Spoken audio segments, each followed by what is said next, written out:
Snow and ice season is upon us, but we want you to rest assured that the Kentucky Transportation Cabinet is fully prepared. You can see this pile of salt behind me. Salt is extremely important in lowering the freezing point of water, so we lay it down so that it takes that snow and ice on our roadways and starts to break it down so it keeps our roads safe and clear of snow and ice. We have liquid materials on hand that we use as well, salt brine and calcium chloride, as well as the new product that we'll start using this year. The salt brine we'll lay down before an event a lot of times, and we'll also use it to pre-wet our salt. So if you see trucks out ahead of an event, if it's sunny 24 to 48 hours ahead of time and it's not going to rain or ice or anything before the snow arrives, that's our salt brine. And then we use the calcium chloride to pre-wet our salt when pavement temperatures go below 25 degrees, so it helps our salt continue to be effective at those cold temperatures. Our crews have been working since October to train and to get their trucks ready and to get everything calibrated and ready to go so that when the snow falls, we'll be ready to make sure that Kentuckians are safe. We ask you to work with us because we're all in this together and we're all a team. So when you see our crews out on the roads, give them space to work. So if you got to be out at all during the event, please drive safe and drive smart.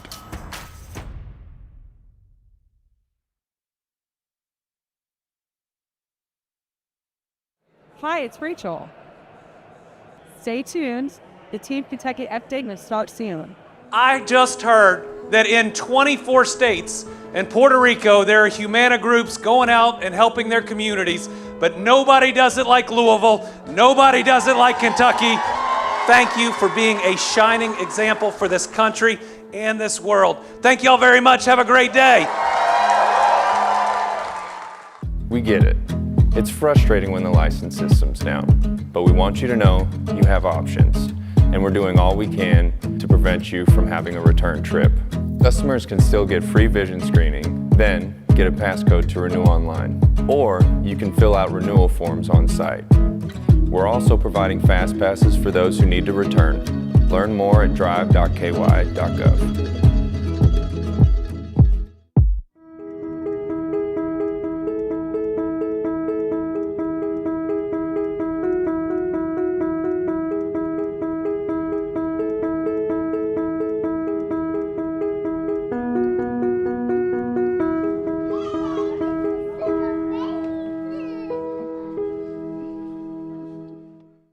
Hey everyone, it's Andy. I'm excited to announce the Team Kentucky Intern Program is accepting applications. This is a paid internship opportunity for college students interested in public service. I believe public service is one of the greatest careers because you get the opportunity to help your fellow Kentuckians have a better life. Intern positions are open across the executive branch, which means there are opportunities for all areas of interest. And interns who successfully complete the program are eligible to receive interview preference for future employment opportunities within the executive branch. This is a huge benefit for our Kentucky students ready to answer the call and become public servants. I've always said Kentucky students aren't just young leaders or the leaders of tomorrow, you're the leaders of right now. So come be leaders with us on Team Kentucky. Today, I'm starting off our good news with a big thank you, and that's because the Team Kentucky food drive was a huge success. Within the last month, there's been some uncertainty about access to food. That's why Governor Beshear took action and announced the Team Kentucky food drive. All state office buildings in Frankfort and the L&N building in Louisville participated and collected non-perishable food items. To participate in something like this around the holidays, it's just a good one for the heart. All food items were delivered to the Christian Appalachian Project, God's Pantry Food Bank, the Capital City Activity Center, and Dare to Care. Thank you so much for thinking of your neighbors in need. This really does go a long way. It has a huge impact on our neighbors, and just know that you're making a difference. Thank you again, Team Kentucky. Happy holidays, and keep following us for more good news.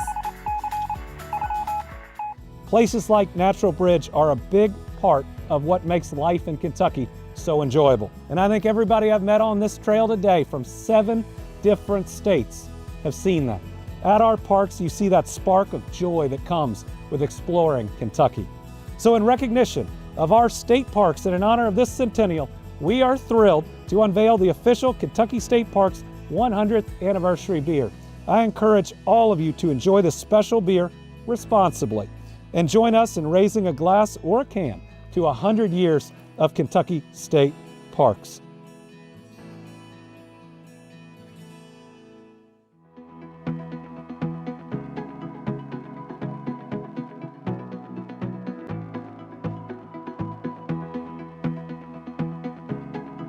In Kentucky, we're moving forward together. Our businesses are winning, and our families are thriving.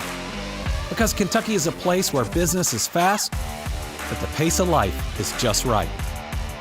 We found the way to create a brighter future by working together, by leading with our values of kindness and hard work. Now, we're looking at a new Kentucky, one where good jobs and a good life are possible for everyone. Y'all interested? We don't blame you. So come explore your new Kentucky home.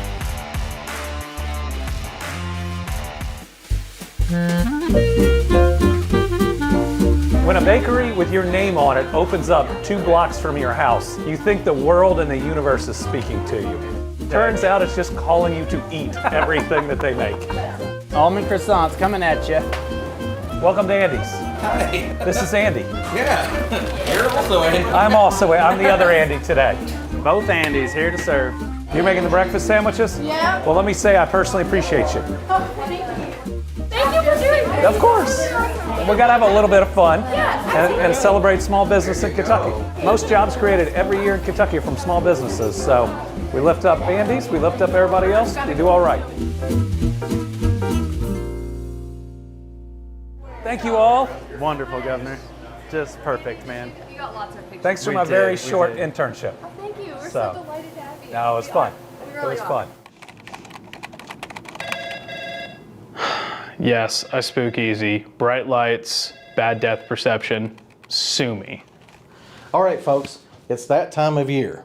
Pumpkin spice season? No, the other season. We're going to be moving more. We're going to be searching for food, romance, and cars are going to get in the way. So what we need to do... You see that? Our faces are literally on warning signs. You know, we can be anywhere. Sunrise, sunset, doesn't matter. I like being mysterious. This way, and we need you to stop right here, and we can start here. So maybe look out for us, especially on your work commute.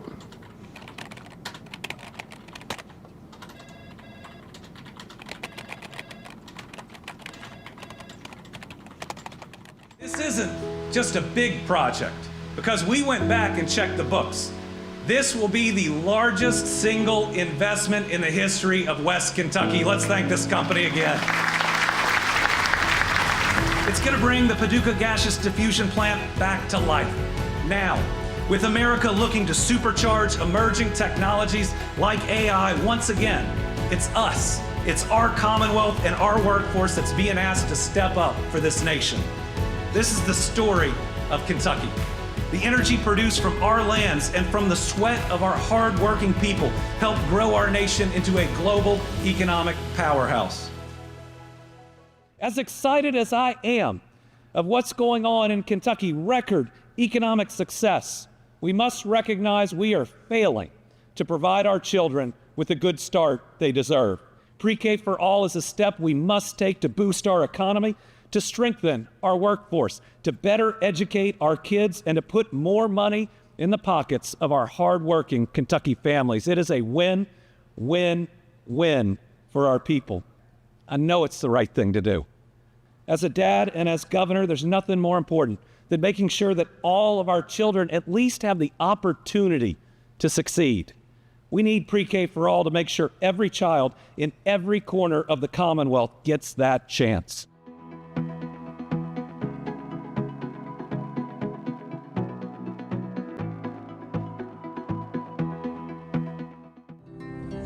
Thank you all. Appreciate all your work. This is a generational project. It takes a tremendous amount of planning and coordination to make it happen. We know just how important these projects are as we build our new Kentucky home. That's why I made this project a priority for my administration. And as someone who has roots right here in Western Kentucky, I couldn't be more excited about the opportunities this is going to open for this region. This is our chance to leave a special legacy.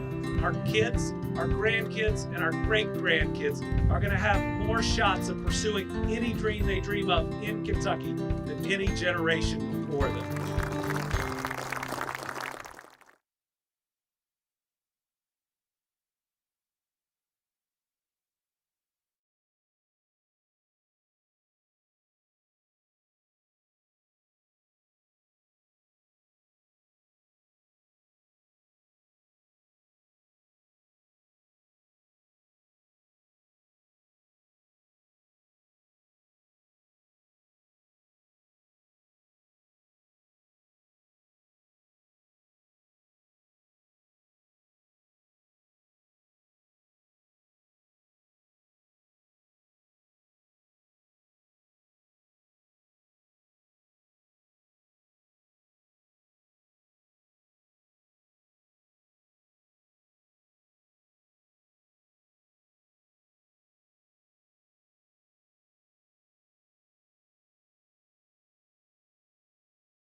Good afternoon, everyone. I'm Andy, and welcome to this week's Team Kentucky Update.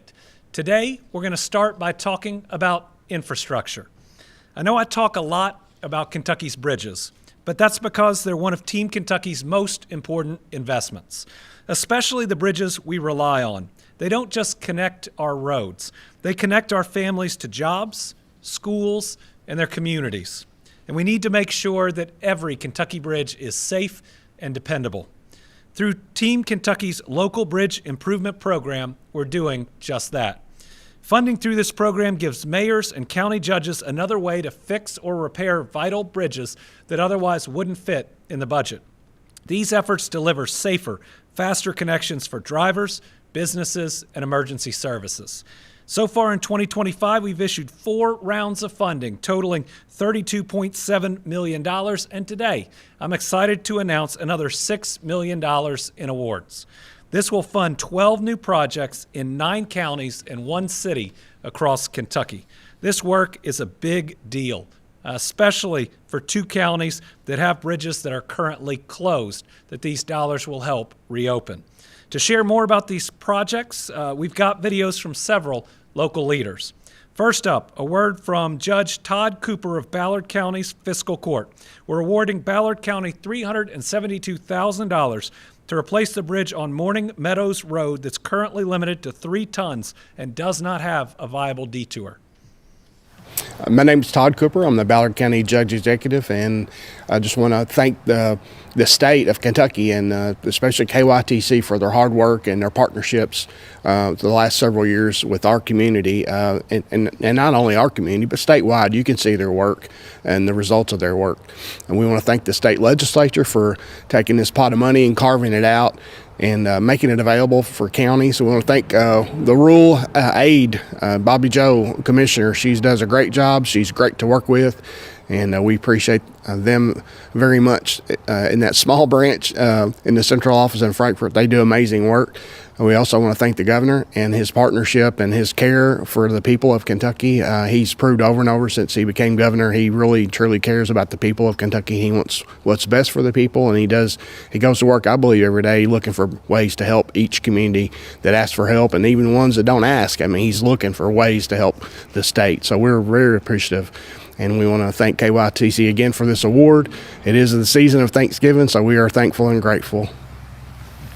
My name is Travis Holder. I work for the fiscal court and the road department, and working to help get these bridges done in the county. And we're also super grateful to our legislatures for putting this program together, coming up with this pot of money to help counties across the Commonwealth and restoring their bridge infrastructure. It's a great program. We're super grateful for it, and we hope to see it for many years to come. Next, Judge Perry Newcomb of the Crittenden County Fiscal Court is receiving $780,000 for a bridge replacement project on, and I will admit, as governor, I don't know how to pronounce every road across our Commonwealth. I believe this is Copperas, but we're going to find out, Springs Road, and $590,000 for a new bridge at Nun Switch. For Crittenden County, we have several bridges actually that are deficient or failing. And the bridge behind me happens to be one of which that I applied for and graciously was awarded funding to replace 2 bridges.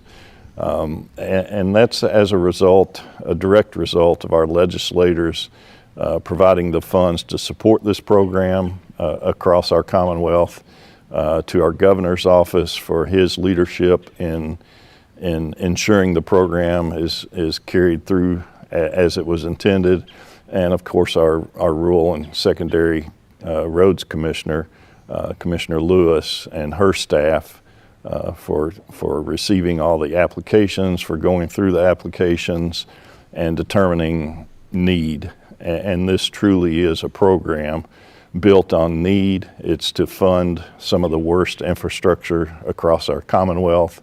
One part of my message today would be to our state legislators as they enter into session for this next biennium budget to please consider continuing to fund this program. I think the program is yielding tremendous positive results. I know it's a cost, but there's a cost involved to everything, and the reward much outweighs the cost. So I just want to reiterate how thankful we are here in Crittenden County for the opportunity to replace some of these aging infrastructure systems and provide utmost safety for our citizens and those who travel our roadways. Thank you. Thank you to the judge, and I guess we will never know if I pronounced it correctly. So finally, we have Judge Kenny Wilson of Hickman County, where they will get $570,000 for a new bridge on, and I can get this one, Spring Hill Road. As you can see, it's a cold December morning, but we're very appreciative here in Hickman County today because we have been awarded a new bridge that's going to go right here on Spring Hill Road. We're very thankful today to get a bridge from the County Bridge Improvement Program. We appreciate the help out of the governor's office, Governor Beshear, Alex Caudill. We're also thankful for the Rural Municipal Aid Commissioner Lewis, and also our Kentucky engineer for District 1, Kyle Pote. All played a role in helping us get to this place to where we're going to have a new bridge here on Spring Hill Road. This bridge, as you can see, has all pilings that are wood pilings, and they've deteriorated. And this is actually the third bridge that we will be getting in Hickman County in this new program. And it, besides helping our farmers, but where it really comes into play is helping our children get to school by being able to go over these bridges with a school bus. So that is a big plus for all of us. And like I said, we look forward to this bridge being completed in the spring, and this will be our third one, and I assure you we're going to apply for some more, and hopefully we'll get some more of them. And like I said, thank you very much today.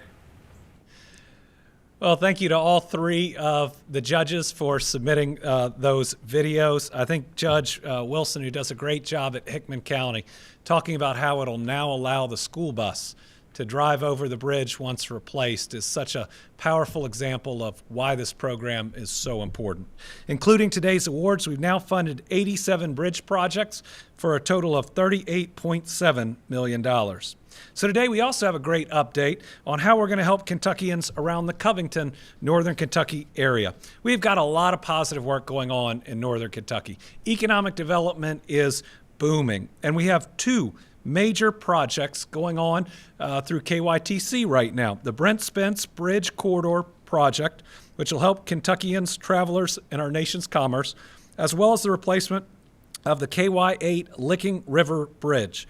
This work is going to help ensure safer travel, less congestion, and more modern infrastructures for years to come. This was a project, especially the Brent Spence Companion Bridge, that people said would never happen, yet we are making it happen between the states of Kentucky and Ohio, and certainly Covington, Northern Kentucky, teaming up with Cincinnati.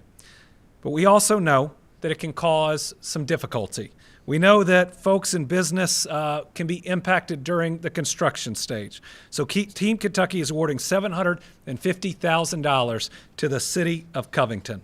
These dollars will help make sure Kentuckians stay informed on progress and updates. They'll ensure local businesses are still being promoted to ensure success, and they'll invest in neighborhood improvements needed to strengthen connectivity.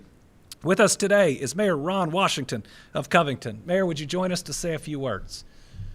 Thank you, Governor. Thank you. Thanks, sir. Thank you.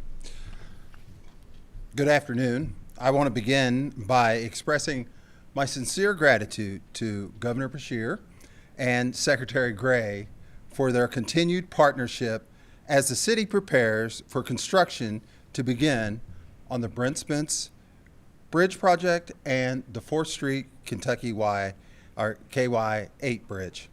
The Commonwealth's commitment reflects something we all share, a belief that our communities deserve to grow and thrive even as major infrastructure projects take shape around them.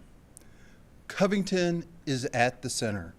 Covington is at the center of not one, but two major construction projects.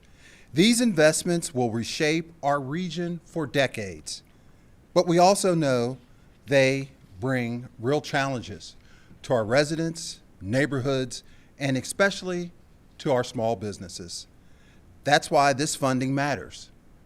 It ensures Covington's families and business owners are not left behind as construction moves forward.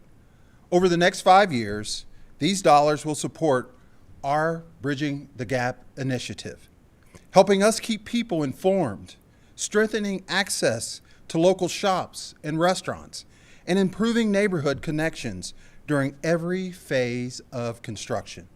Covington is proud to be proactive. We are committed to clear communication, minimizing disruptions, and doing everything we can to help our businesses continue to thrive. Today's investment gives us the tools to do exactly that. Covington is and will remain open for business. So, Governor, on behalf of my city, thank you. Thank you for investing in our neighborhoods, for supporting our small businesses, and ensuring our community remains strong throughout these transformative years. We look forward to working side by side with you. Thank you, sir. Well, thank you to Mayor Washington for his cooperation and advocacy on such an important project, two projects. In addition to this work, we're also partnering with the Transit Authority of Northern Kentucky to offer no-cost shuttle service to riders 7 days a week who currently rely on the KY8 Licking River Bridge while it's closed. Safer roads and bridges are an investment in our communities. And when we want people not just to be safe, but to feel safe, the work that needs to happen, that needs to be put in on our roads and bridges can be the difference between somebody coming home at night and otherwise not. Team Kentucky is proud to continue to work on more progress to make sure that every Kentuckian is safe on the roads and on bridges. Now, for an update on our Pre-K for All initiative. Since taking office, I've been committed to doing what's best for Kentuckians and our future. And that's why this administration has always put education first. Because education helps our children, our workforce, our businesses, and our families. It also helps break generational cycles of poverty so that people can live a better life. Every Kentucky child deserves access to a good education, and in many ways, that's where the American dream begins. Unfortunately, we have more work to do in Kentucky, especially when it comes to pre-K. Currently, a single mom making $17 an hour isn't eligible to send their child to public preschool. Why? Because under the current standards, that single mom making $17 an hour makes too much. A family of 4 earning $50,000 a year faces the impossible choice of paying around $10,000 a year to send one child to daycare. As we all know, dollars don't stretch that far today with rising costs across virtually everything due to tariffs and more. And because of that, far too many parents are having to leave the workforce to care for their kids. We need to do something about it, and we can with Pre-K for All. In June, I signed an executive order creating the Pre-K for All Advisory Committee. In October, they joined us here at a Team Kentucky update to share their report. To summarize their finding, Kentucky needs Pre-K for All. It'll expand access to child care and learning. It'll give parents and caregivers more options, and it will help them save more and make more money.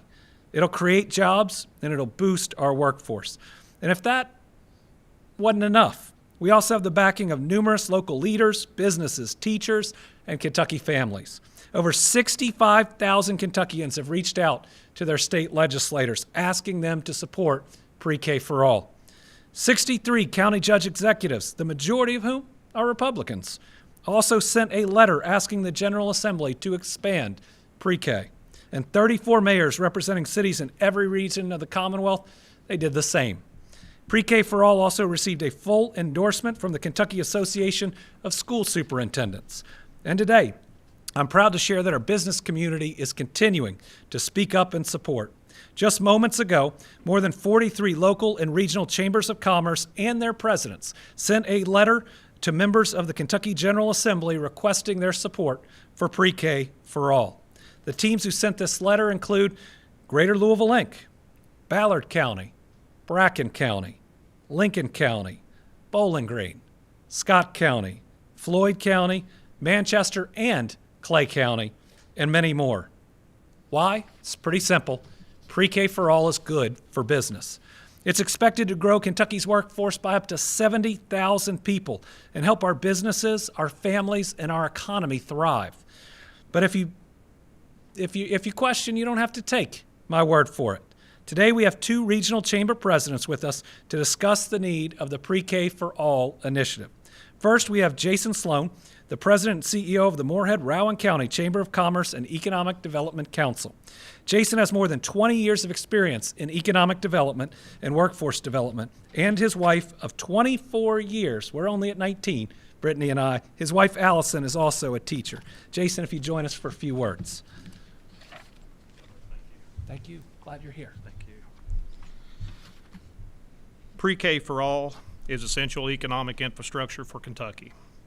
And on behalf of the Morehead-Rowan County Chamber of Commerce, we urge you to view Pre-K for All not merely as a beneficial social program, but as an essential economic infrastructure vital to the Commonwealth.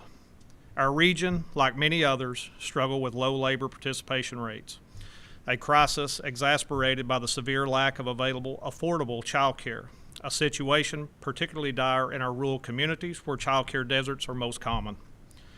Providing universal access to early childhood development opportunities for 4-year-olds immediately addresses this core workforce challenge. By stabilizing the cost and accessibility of care, we enable thousands of parents, predominantly women, to join or rejoin the workforce. Our state estimates show that increasing child care access could unlock the labor potential of up to 70,000 Kentuckians, generating hundreds of millions of dollars in new wages and state revenue. for our local businesses in Moorhead and Rowan County particularly. This is the most direct pathway to expanding the talent pool and injecting immediate economic vitality into our market. However, the return on this investment extends far beyond immediate labor and market gains. By ensuring every 4-year-old has access to a quality early learning environment, we are directly investing in the quality and readiness of our future workforce. Data consistently reveals that children who are ready for kindergarten, equipped with foundational academic and social and emotional skills, are far more likely to graduate high school, pursue higher education and specialized training, and ultimately become a highly productive, work-ready citizen by age 18.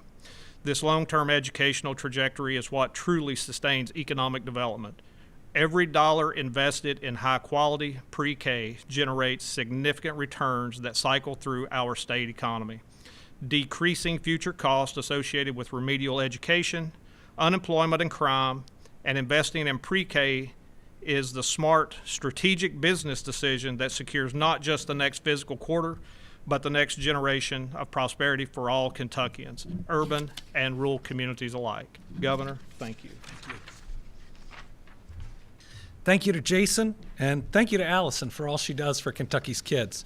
Next, we have my chamber's CEO, Tish Shea, President and CEO of Frankfort's Chamber of Commerce. Tish has over 25 years of business experience and also serves as the Secretary of the Kentucky Chamber of Commerce Executives. Tish, thanks for being here. Thank you. You had the shortest drive. I did. So I just want to say before I get started, I know how everyone feels about this. I ran a daycare for 15 years when my children were little because of this very reason. I couldn't afford childcare for 4 kids, so I started my own daycare and ran that for 15 years, so I get where people are coming from. Now moving into the business community, I see a different side, but I also see where everybody's coming from. So I'm here on behalf of the business community, the employers who drive Kentucky economy and create opportunity in every corner of the Commonwealth. As president and CEO of the Frankfort Area Chamber of Commerce, I represent hundreds of businesses that are ready to grow. They have jobs waiting to be filled, but every day they face a workforce crisis. Too many Kentuckians, especially parents, are unable to return or remain in the workforce because of affordable, accessible early childhood education that simply doesn't exist. Universal pre-K for all Kentucky, 4-year-olds isn't just an education initiative, it's a workforce strategy, and it's an economic imperative.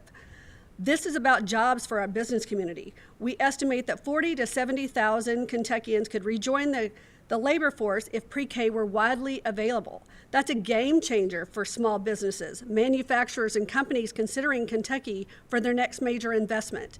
If we want to compete with the other states for economic development, we have to offer what they all do, pre-K for all. It's not just about filling jobs, it's about family economics. Research shows that universal pre-K could increase parent earnings by nearly $9,000 a year, and families could save an additional $7,000 annually in childcare costs. For many Kentuckians, that's the difference between barely getting by and building a better future. From a business perspective, this is one of the smartest investments we can make. Studies show a $10 return on every dollar invested in pre-K. That's a strong ROI by any standard, boosting future earnings, reducing strain on public systems, and improving health and criminal justice outcomes. But we also need to talk about implementation. Universal pre-K will require infrastructure, especially in rural areas and smaller communities. Many of our smaller chambers and local partners don't have the resources to build out the systems needed to support this initiative. If we want this to succeed statewide, we need to ensure that chambers have the tools, the funding, and capacity to help their communities get it off the ground. This isn't just a policy, it's a partnership, and the business community is ready to be a part of it. Finally, let's not forget the heart of this issue are our kids. Today, more than half of Kentucky's 4-year-olds arrive at kindergarten already behind. That's a gap we can't keep patching. It's one we have to close early. To sum it up, universal pre-K helps parents work, help businesses hire, help families thrive, help children succeed. It's a win across the board and a moment for bold leadership. On behalf of the Frankfort Area Chamber of Commerce and the business leaders across Kentucky, I strongly urge you to make this investment for our future. Thank you. Thank you, Governor Beshear, for what all you're doing. Thank you to Tish. Folks, pre-K for all is smart policy, and it ain't political. 4-year-olds can't vote. They're not registered. They just need the help of every Democrat, Republican, independent, responsible adult to have the tools to live a good life, to not fall behind before they ever get started. You want to know what not being kindergarten ready can mean? In one classroom, a kindergarten teacher tells me she had 4 to 5 students that weren't potty trained. How is she going to run that classroom and teach those kids with that challenge? Others show up not knowing colors or basic things that the kids need to know by the time they hit kindergarten. We can't lose some of our Kentucky kids before they ever walk in the doors of one of our public schools. It's time for pre-K for all. It's the right thing to do. Let's get it over the finish line this session. All right, next I'm excited to share some news about the progress and investments happening in our state parks. Today I'm proud to announce that $2.6 million in renovations have been completed in 16 Kentucky state parks. These renovations support updated restrooms and showers at our campgrounds. Jennifer Rodriguez, one of our great parks members, is going to tell you more about it. Hey Kentucky, we have some good news from our Kentucky state parks. Our parks have completed $2.6 million in bathhouse renovations at 16 Kentucky State Park campgrounds. Campers can now expect better accommodations and amenities. Those campgrounds include Barren River Lake, Big Bone Lick, Blue Licks Battlefield, Carter Caves, Cumberland Falls, Dale Hollow Lake, General Burnside, General Butler, Green River Lake, Greenbow Lake, Jenny Wiley, Kincaid Lake, Lake Barkley, Natural Bridge, Nolan Lake, and Yatesville Lake. These improvements build on the New Kentucky Home Initiative by contributing to Kentucky's $14.3 billion tourism industry, providing visitors with top-notch travel experiences and outdoor recreation. Team Kentucky has made it a priority to invest in our parks. That's why Governor Beshear has signed bills allocating more than $210 million for park improvements and upgrades. Stay tuned for more good news. So that is an example of one of our new good news segments that's on our YouTube page. Please head there and subscribe. We've got a lot of great stories about good things going on in the Commonwealth that help everyone. Now, at a time when so much of especially the national news seems so negative, there are good things going on in Kentucky that we want you to know about. So subscribe to the YouTube channel and hear stories like Jennifer's, who says that parks are essential to our record-breaking tourism industry and our life here in Kentucky. To stay up to date on park improvements, events, and information, you can also visit parks.ky.gov. Next, we have some good news from the Delta Regional Authority. I'm proud to serve as the state's co-chair of the DRA. This organization has invested more than $20 million in Western Kentucky since I became governor. These funds helped us land the Pratt Paper Mill, a $500+ million investment in Henderson. They also helped fund vocational training and projects to improve our infrastructure. Today, we're announcing more than $1.6 million going to 4 projects in Western Kentucky. The West Kentucky Workforce Board is receiving $509,000 to offer apprenticeship opportunities, on-the-job training, and more. The Paducah-McCracken County Joint Sewer Agency is receiving $509,000 to improve water treatment services across the purchase area. The Hickman Electric System is receiving $168,000 to help expand high-speed internet access in the city of Hickman. And the Henderson Community College is receiving $430,000 to buy equipment for their electrical technology training program, simulating electrical systems so students can practice their trade. Today, we're joined by a great president from our KCTCS family, the president of Henderson Community College, Dr. Jason Warren. Dr. Warren, if you'd please talk about the project. Sure. Thank you very much. Thank you. Thanks for coming. Thank you, Governor, for your leadership and support of DRA and all those grant programs. They're critical for economic development and workforce development. And Governor, I do want to say how much we appreciate Alex Cottle with your office, with all the many ways that he has supported us. I want to thank our friends at Green River Area Development District, our grad office, Hunter Phillips in particular. He helped out with assisted with the grant application. The staff there are fantastic partners. Henderson is growing, and we are responding to that growth. Henderson Community College already offers high-quality general education university transfer programs and classes, but we continue to increase relevant offerings in the skilled trades to meet local demand. This grant funding will be transformational for us. It will allow us to create a state-of-the-art training lab of hands-on amateur trainers to support our new electrical technology program. The program launches in January under the leadership of Master Electrician Tony Mead. He's an educator and extensive experience in industry. We're enrolling students now. 3 areas of focus will be industrial electrician, construction electrician, motor controls electrician. We're going to offer an Associate of Applied Science in Electrical Technology and a diploma. We'll have certificates in automated industrial control, construction electrician, industrial automation and robotics technician, and industrial electrician. This program will also include work-based learning programs and opportunities for those students who are enrolled. 2 years ago, a DRA grant allowed us to double the capacity of our labs that support advanced manufacturing. And as a result, our enrollment in those programs has doubled. Today, we're serving 15 manufacturers through the HCC FAME Apprenticeship Model Program.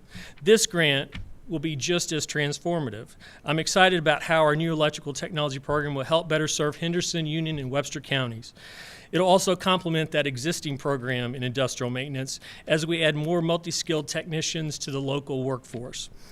I'm so appreciative of Henderson Economic Development, Missy Vanderpool and Whitney Risley, along with numerous business and community leaders that came to us, and they made the case to us that we needed more skilled electrical workers. I'm proud of how our team, our faculty and staff at Henderson Community College, we listened and we responded. And I'm also thankful for so many community partners that helped make this happen. Over 20 people representing numerous organizations wrote letters of support: T-Rex Electric, Galloway Electric, local superintendents, judge executives, leaders from across the service area. When we all work together, we can address workforce development in a way that moves our communities forward. And Governor, we invite you to Henderson Community College, our campus. You've been there before, and we're going to showcase this new electrical technology lab and show that off to you when it's all set up. Excellent. Thank you. Thank you. Thank you to Dr. Warren. He does a phenomenal job. In fact, every time we have a major business looking at Henderson, we take them through the community college because you can really see a pipeline of how they're addressing the needs of specific companies. And companies can even see their pipeline a couple years out and know they're going to have that stable employment. Thank you to the Ad District. It's won a couple of awards. Pretty special place doing really good work. All right. Next, I want to talk about the abandoned well capping program. Now, we've talked about this program a decent amount. This went through in the last administration, and it helps us cap oil and gas wells that have been abandoned that are out there. Now, we have different wells called orphan wells, and we have capped a lot of those. But last week, Kentucky made history by plugging the first well in the nation through the methane emissions reduction program. Located in Elliott County, William Oliver 15, that's the name of the well, has been safely sealed at a depth of 1,100 feet, marking a significant step towards cleaner, healthier air for all Kentuckians. And our team didn't stop there. Since we became the first state to plug one of these methane wells under the methane emission reduction program, we plugged a second one. And that one is in Elliott County, and we have 5 other projects open for bid. By plugging these types of oil and gas wells, we prevent harmful methane, which is a potent greenhouse gas, from leaking into our atmosphere. That means cleaner air and healthier communities, especially for neighbors who live closest to these wells. Excited about how this initiative, federal funding into local communities, creates jobs, providing much-needed employment in areas that benefit from this type of investment. With the $12.9 million we've been allocated, we're addressing the risk posed by older, low-producing wells, eventually capping 150 of them. And on December 1st, we started accepting nominations from operators to plug additional wells. This achievement builds on the efforts I was talking about before on orphan wells, where we have plugged 69 orphan wells already in Kentucky and expect to plug 550 more. We also plugged 635 wells through a prior federal award in 2022 and 2023. These efforts are cleaning up sites that have been neglected for decades. Together, we're working to make progress for the safety of our people and our Commonwealth. All right, next up, we have an update from the Kentucky Office of Homeland Security on how they're working with local law enforcement to increase training resources and better protect our officers and our people. The Kentucky Office of Homeland Security recently awarded over $722,000 to the Louisville Metro Police Department to construct and upgrade 2 tactical training facilities at the LMPD Firearms Training Center on Algonquin Parkway. At the first location, the funding will support renovations and expansion of the facility with upgraded security and technology. Funding for the second location will support construction of a brand new tactical training building. These facilities allow officers to practice high-risk operations in a controlled environment. And these facilities are not just for LMPD, they're designed for regional use. Surrounding agencies can train there together with unified standards, communication, and coordinated responses. This project showcases our commitment to building a new, safe Kentucky home for everyone. All right. One of the things I'm most proud of as a Kentuckian is how we come together in moments of crisis. From neighbors helping neighbors, communities supporting other communities, to the way our local, state, and federal partners pull together, I think we do it better than anyone. And during a crisis, our Kentucky Energy and Environment Cabinet's emergency response team is one of our first on the ground. They're trained to respond immediately to environmental emergencies or when hazardous materials are involved. They protect our people and our communities, and they've been there at tornadoes, floods, train derailments, and more. During the tragic UPS plane crash in Louisville, our team was on the scene for 16 straight days, coordinating with multiple agencies and helping to oversee the environmental cleanup. And now, they're going to be even more equipped to help in times of need with the new FEMA Type 3 Mobile Emergency Operations Center, the newest and one of the largest tools in their toolkit.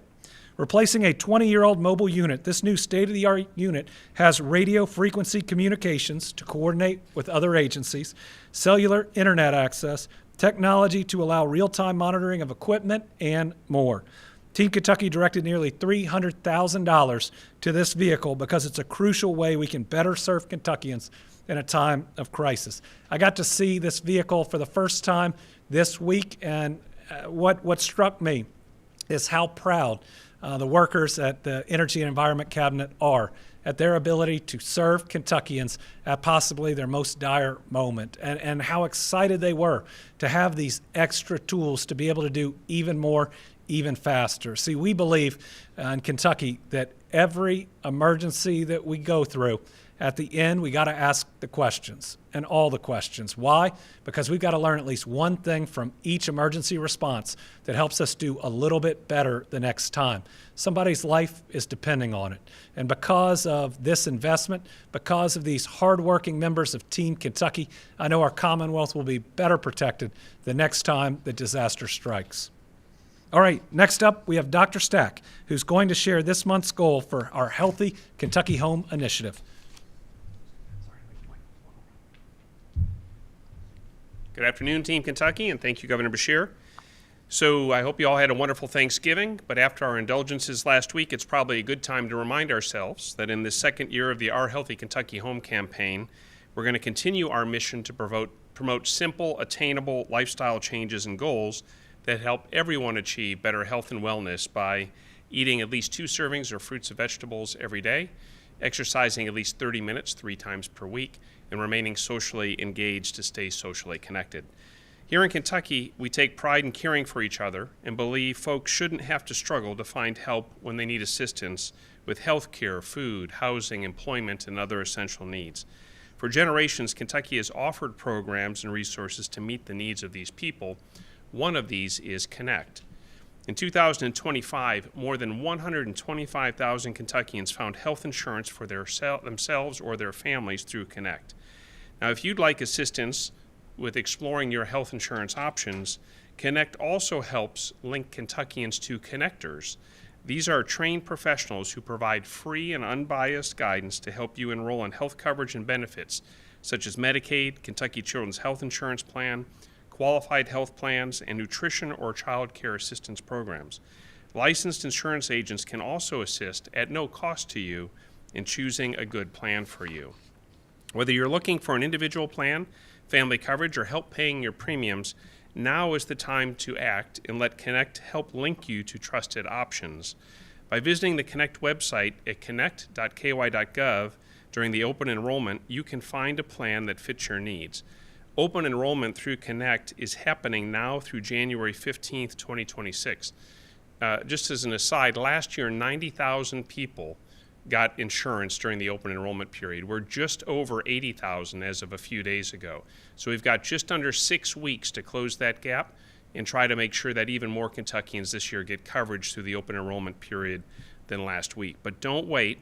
To ensure your coverage is effective on January 1st, you need to enroll by December 15th, which is just a week and a half away. So you can get help with a connector by either calling 855-4CONNECT or going to connect.ky.gov.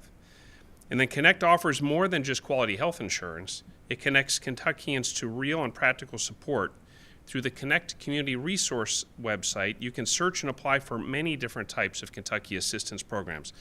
Just a sampling of these include the Supplemental Nutrition Assistance Program, or SNAP, which helps with monthly food costs, the Low-Income Home Energy Assistance Program, or LIHEAP, which helps provide heating, cooling, and energy bill support, and also the Child Care Assistance Program, which is a program that helps support families with child care costs, and there's many, many more options there.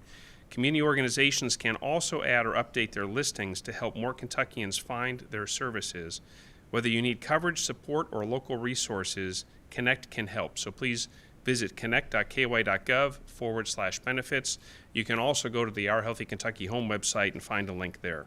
So to learn more about Connect or more about the Our Healthy Kentucky Home initiative, please visit our website at the ourhealthykyhome.ky.gov location and join us on this journey as we work together to ensure every Kentuckian reaches their full human potential and all of our communities thrive. And as this is early December, maybe the last time I talk with you, I hope you all have a wonderful holiday season, blessed with good health, surrounded by family and friends, and yes, spreading kindness, compassion, and good cheer throughout our Commonwealth. So thank you very much and happy holidays. I know Dr. Stack is busy, but we had him near the end because I wanted to make sure he was here to hear this week's Team Kentucky All-Star. Last Friday, Kentucky lost a real-life hero with the passing of Dr. Kelly McCants. Kelly was a doctor at Norton in Louisville, leading the Heart and Vascular Institute. He also served as the executive director of the Institute for Health Equity. Through his work, he increased access to health care, delivered life-saving services, and was the advocate that his patients deserved. Kelly was a friend. He dedicated his entire career to helping his fellow human being, and during the pandemic, he was so critical at reaching out to communities, assuring them that that vaccine was safe, and demanding that everyone have that equal access so that they could be safe in a really scary time. He stood by his patients during their biggest challenges, and he stood up for all Kentucky, again during that pandemic, rolling up his sleeve and making sure that life-saving vaccine was distributed to everyone. If you look across social media or in stories of his passing, you'll see a comment after comment about how Dr. McCants made a difference. Many credit him with saving their life or the life of a loved one. And many also said he gave them the hope they needed to get through it. Dr. Kelly McCants was an all-star for so many.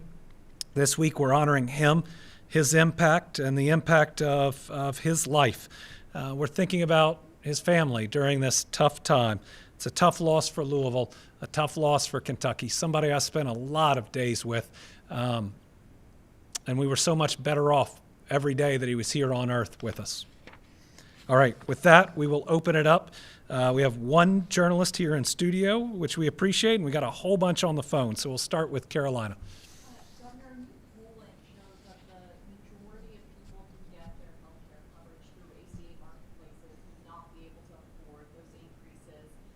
You've expressed concern about this before. As the United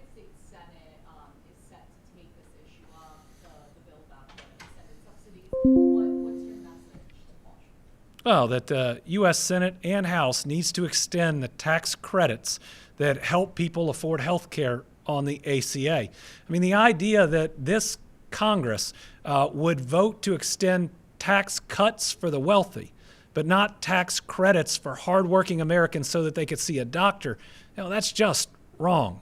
Healthcare is a basic human right, and if they need another reason, this will just further hit rural economies that are already about to suffer. If you take first the big ugly bill, removing $1 trillion from Medicaid, resulting possibly in 35 rural hospitals closing just in Kentucky and 20,000 Kentuckians losing their jobs in healthcare, this is even more revenue that those hospitals would lose. Why? Because it's got higher reimbursement. It is private insurance, and so if people don't secure it, if they can't afford private insurance, that's even fewer dollars to keep that rural or urban hospital open. So number one, our people are going to be less healthy. Two, they're going to be less productive in our workforce. And three, our economy is going to take a big hit. Those are three easy reasons to extend those tax credits, and the people of Kentucky need and deserve them. No one has ever polled how many Democrats or Republicans get their health care under the ACA. Why? Because we don't care. We think that everyone deserves affordable health care, and I hope that people won't play partisan games and will extend those tax credits. All right, next, Aaron Mudd with the Herald Leader.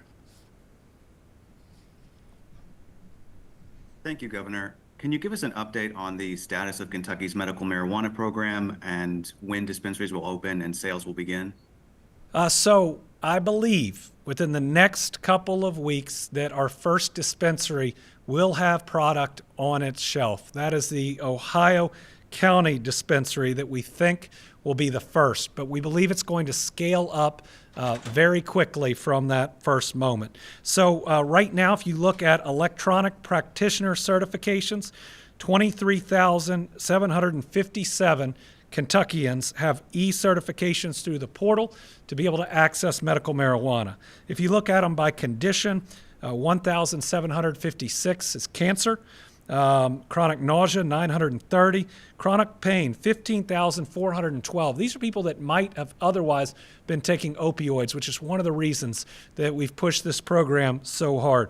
1,453 with multiple sclerosis, 7,631 with post-traumatic stress disorder. Remember the veteran over a year ago, 2 years ago, who talked about how medical marijuana got him off so many different medications and got him towards a better life.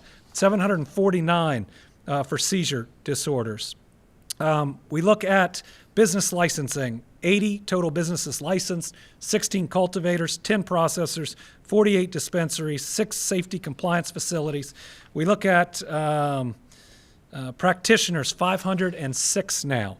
So our latest update is on Monday. Our Office of Medical Cannabis had staff in 3 different locations completing facility inspections. So what that means is within 1 year of awarding cultivation licenses, we now have multiple cultivators with harvested product that are in the testing phase. That's Going Blue LLC, a Kentucky-owned Tier 1 cultivator in Jessamine County. They've also submitted harvested materials to aquatic laboratories for safety and quality testing. So we are very, very close. Next, we've got Christian Hauser from WKRC. Okay, next we have Tom Latek from Kentucky Today. Hey, Tom. Hey, good afternoon, Governor. How you doing today, sir? I'm good. That counts as your question. All right. Please, no. I assume that the pre-K for all is going to require legislative action. Can you describe some of your conversations that you've had with leaders from the General Assembly to get this put on the agenda for the 26th session? We've now met, both myself and the pre-K for all work group that we have with numerous legislators and have support from both Democrats and Republicans alike. Now that group that is strongly for it I think is going to work with leadership. Some who've expressed different opinions on the issue. What's most important is we take the politics out of this, because 4-year-olds aren't registered, they can't vote, they just deserve the very best from us. But this has the most bipartisan support I've ever seen. But today you also see that it's the business community's #1 ask in this session. It's what they say. They need to have the workforce to compete. And for really the first time, we're now seeing other states use this against us when we're competing for economic development projects. West Virginia will say, we've got better workforce programs because we have pre-K and they don't. Georgia has pre-K for all. So this is another step that we've got to take. And at a time when families are really struggling, this is a way that we can completely afford using sports gaming revenue, that it doesn't hit the rest of our budget at all, and we can help more people. And this won't be necessarily anything new. Pre-K has been at least expanded under multiple governors in the past, both Republican and Democrat. And what we're asking is, let's continue that trend, that different legislatures with chambers that had majorities of different parties all got behind. Okay, next we got Liam from the Kentucky Lantern.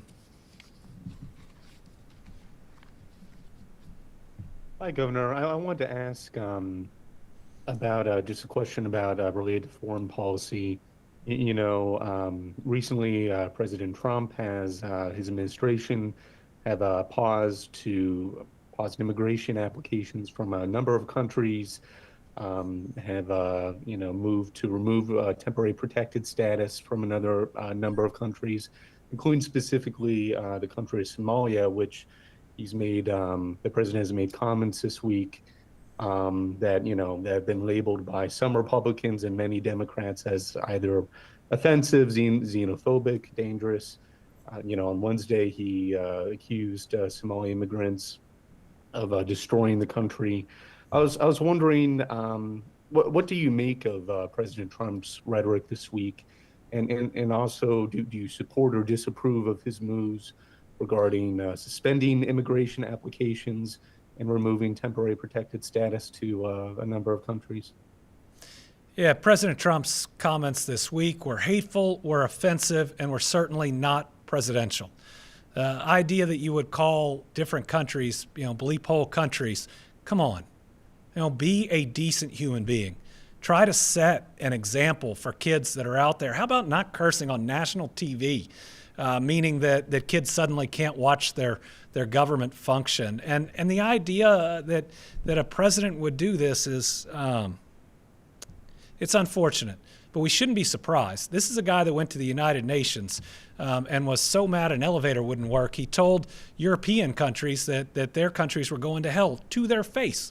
These are our allies, yet this president is willing to say the nastiest, most hurtful, most hateful things out loud, seemingly to believe there's no repercussions. It hurts America's standing, not just with the countries that he's offending, but with the world. And look back on comments that he made on Canada, how he attacked their sovereignty.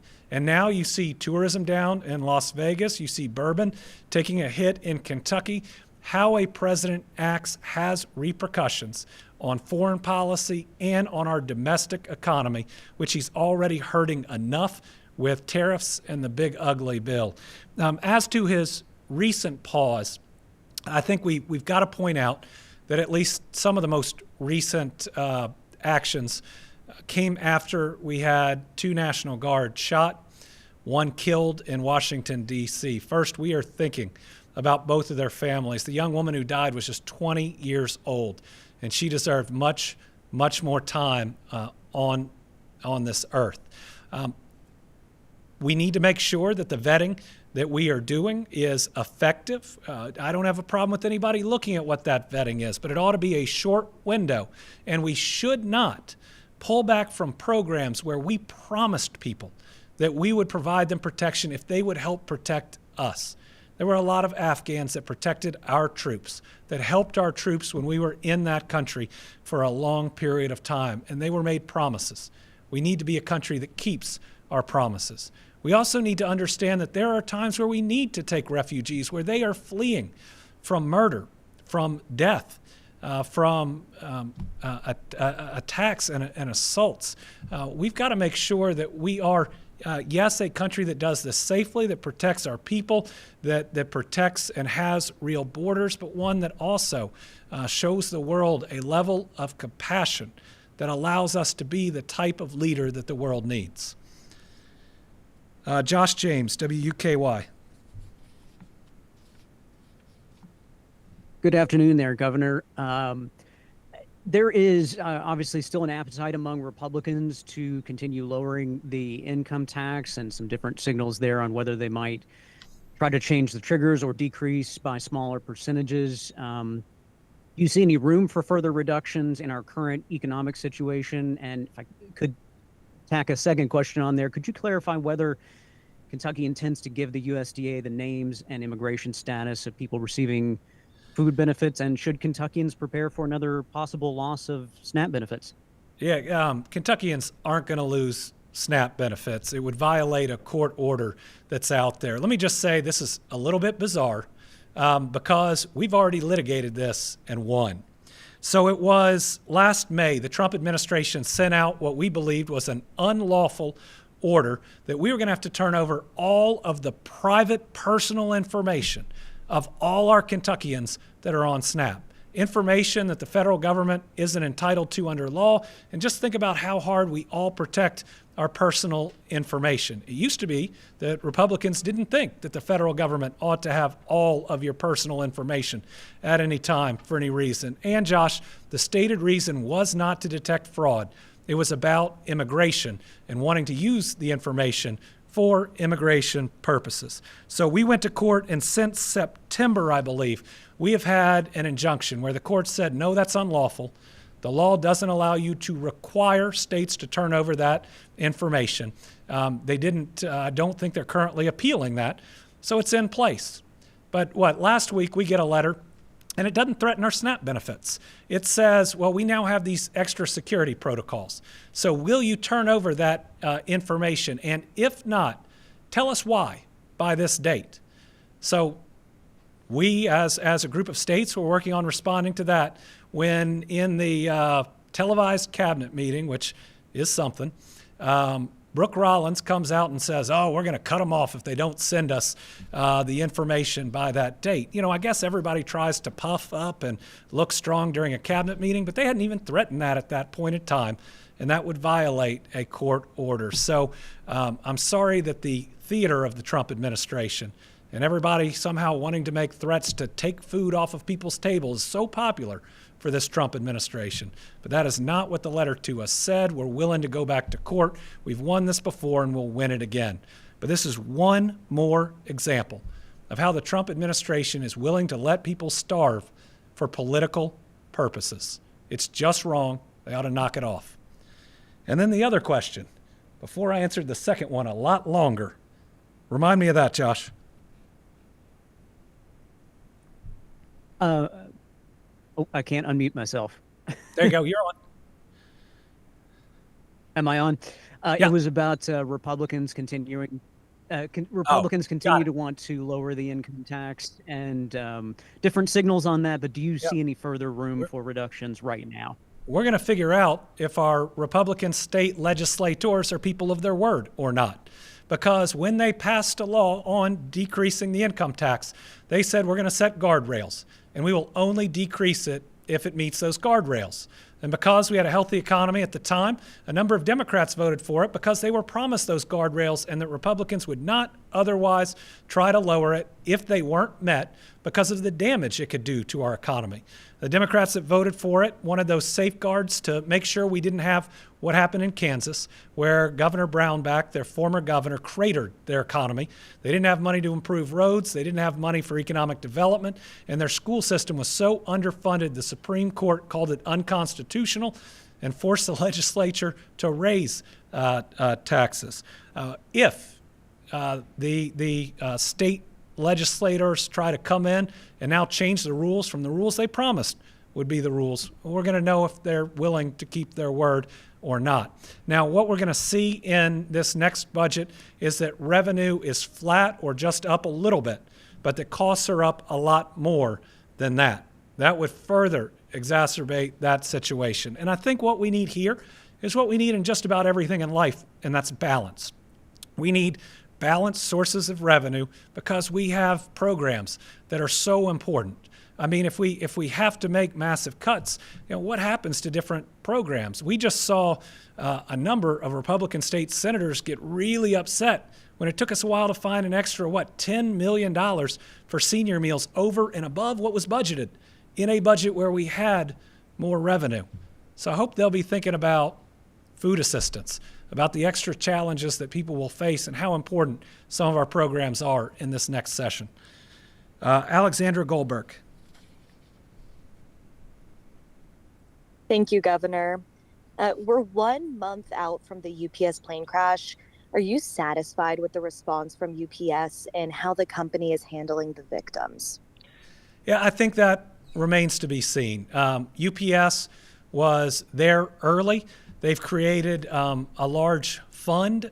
What we've got to see is ultimately what are the final steps that are taken to try to make families as whole as they can be, especially if they've lost loved ones. And so I think people should watch, and there should be high expectations for a company that has been in the past really good to Kentucky and Kentuckians, that employs a ton of people, that has a ton of commerce coming through. But this is their plane, and they need to take responsibility and do everything they can to make it right. I am seeing a lot of positive steps. I know some lawsuits have been filed, but I'm a lawyer. That's part of the way this process ends up working. What's important at the end of the day is that they do everything they can to try to make those families as whole as they can be. Alexis Matthews. Thank you, Governor. You kind of touched on it a little bit, but as far as the USDA's request regarding SNAP, you might have put some of these organizations at ease with your answer, but can you speak to the concerns that food pantries and food organizations in Kentucky may have in wake of the request, knowing the demand they face daily, and that was just exacerbated during the government shutdown? Well, a big thank you to all of our food banks and food pantries, to Feeding Kentucky, who's done an amazing job in times of great difficulty and stress. I hope Kentuckians know that I am 100% on their side in the belief that no one should starve. The fishes and the loaves is one of the only miracles that is in every book of the gospel, meaning that it's absolutely critical that we ensure that everyone has enough. During the shutdown, when the Trump administration became the very first presidential administration to refuse to fund SNAP, that would use starving Kentuckians and Americans as leverage, I went to court. We won, and we got partial benefits on our people's cards before any other state. But what I also did was declare a state of emergency and move $5 million to those same food banks, who I believe in, to help people during that period of time. Now we've come out of the shutdown. Our people worked through the night a second time to get people full benefits. I will go back to court if I have to ensure that these benefits continue.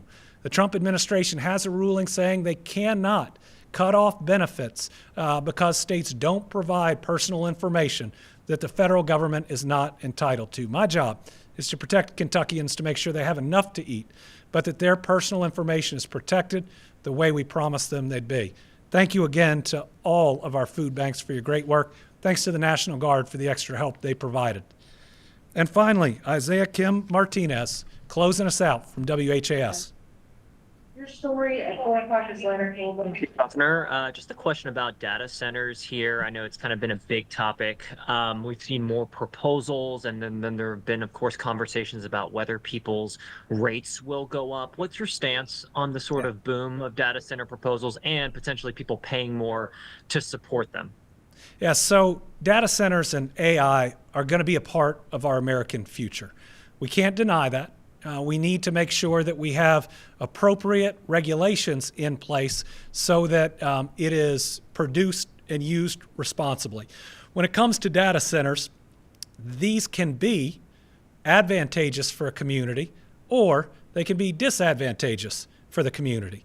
I'm only willing to agree to a data center to the extent it needs my sign off, if it is an overall benefit and it's wanted by the community that it's trying to go to.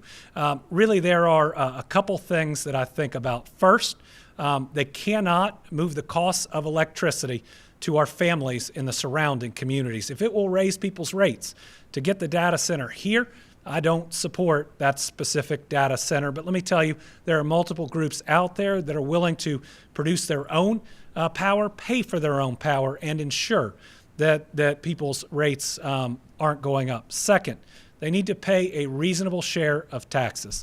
And that's because the data centers don't come with a lot of jobs, but they come at a huge value that could add a significant revenue to our school systems and to our counties. That means a school system that might be struggling could afford the very best technology, could potentially afford raises for its educators. It's a chance to potentially have large-scale investment in our kids, improve our test scores. There's that positive benefit there, depending on what deal the company is trying to get or not get to reduce those taxes. And the third is they've got to go to the right places.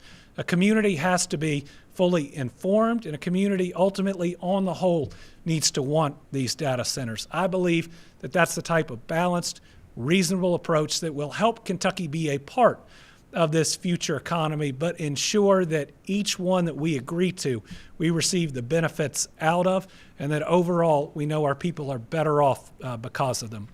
All right, that is this week's Team Kentucky update. We are back next week, where I believe we will be able to announce the steps in our budget reduction, probably sign that order. We believe that'll be ready by next week, which ought to give people a glimpse of what's potentially to come in our recommended budget in this next session. Looks like the State of the Commonwealth is going to be January the 7th. We'll have a couple updates before then, but hope everybody will tune in to see that. We'll have a time forthcoming. Thank you.